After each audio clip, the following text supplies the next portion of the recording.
All right, it's February 3rd, 2026. If you're just tuning late this morning, understand what you're looking at. This isn't a normal pullback anymore. What started as a sharp breakdown late last week has now turned into full-blown cross-asset stress. Since Friday, January 30th, silver has gone from violent correction to liquidity flush, and overnight it confirmed that the market is trading like a leveraged instrument, not a so-called safe haven. Here's the tape as we're sitting here pre-market today. Silver hit a low right around $71 overnight and then ripped back to about $83 while I'm recording this. That's roughly a 17% bounce off the lows in a matter of hours.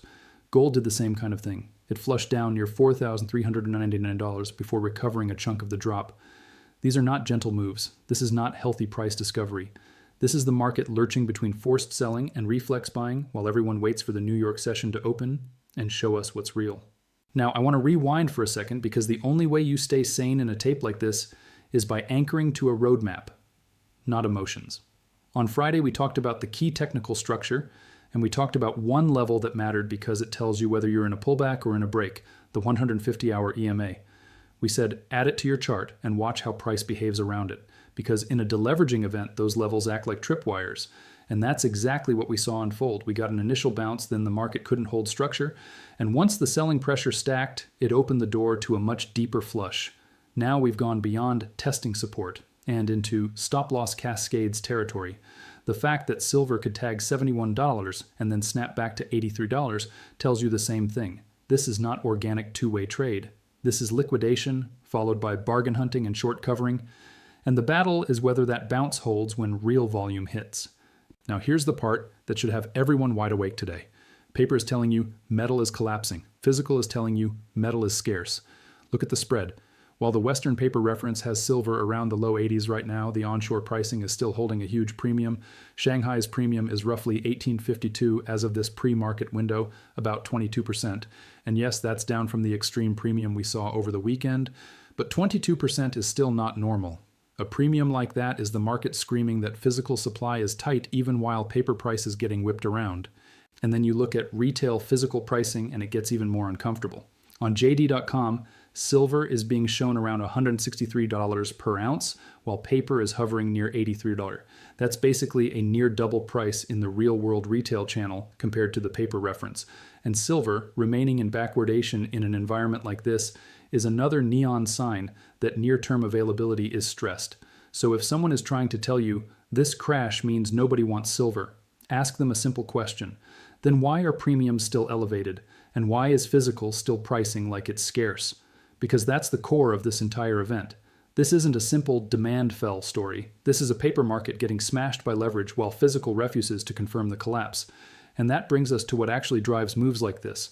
When everything sells at the same time, metals, crypto, equities, that's not a rotation. That's a scramble for liquidity. It's collateral stress. It's margin calls. It's risk models forcing degrossing. It's funds selling what they can sell, not what they want to sell. And gold and silver are liquid, widely held, and for many players, still profitable positions, which makes them the first piggy bank to get cracked when the margin clerk starts calling. That's also why I've been using Bitcoin as a leading indicator. Crypto often moves first because it trades nonstop, and it's hypersensitive to risk sentiment. Over the weekend, we watched Bitcoin close weak, and once it slipped into the mid-70s, the spillover pressure showed up everywhere. It's the same story every time a risk-off wave hits hard. Crypto blinks first, then the rest of the system catches up. Now let's talk about the paper versus physical optics in a way that's simple. If this were truly a fundamental collapse in metals, you would expect physical premiums to compress as sellers panic and dump inventory. You would expect buyers to disappear. You would expect the spread to narrow. Instead, what you're seeing is physical staying tight, while paper price gets shoved around by leverage dynamics. That means at some point, one of these two markets has to give.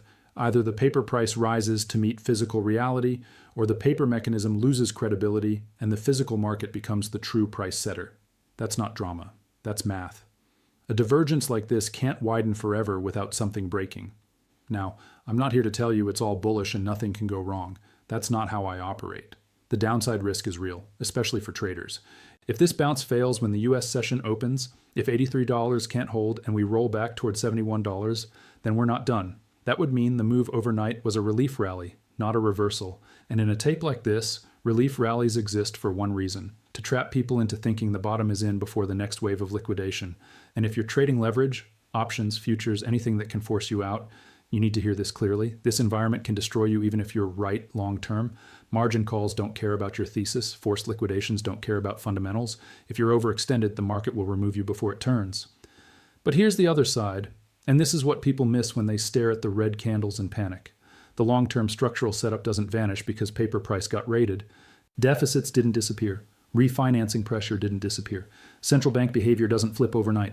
Industrial demand doesn't vanish because a chart went vertical, and the physical tightness signals, premiums, availability, backwardation pressure, those are not the signals of a market where fundamentals collapsed.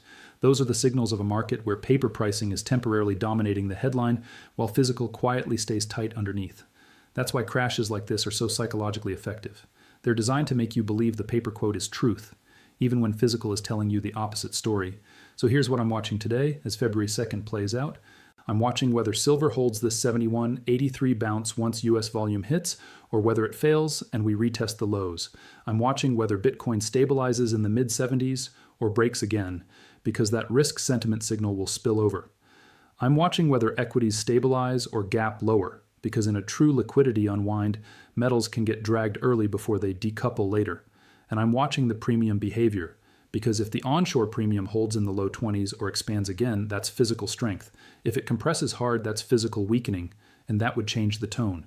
Because this is the moment, this is the inflection. Either this was the flush and we build a base, or this was the first trapdoor and we get another wave. If this kind of real-time framework helps you cut through the noise, make sure you subscribe. And if you want, drop Asian Money Guy in the comments so I know you're part of the group that values clarity over hype.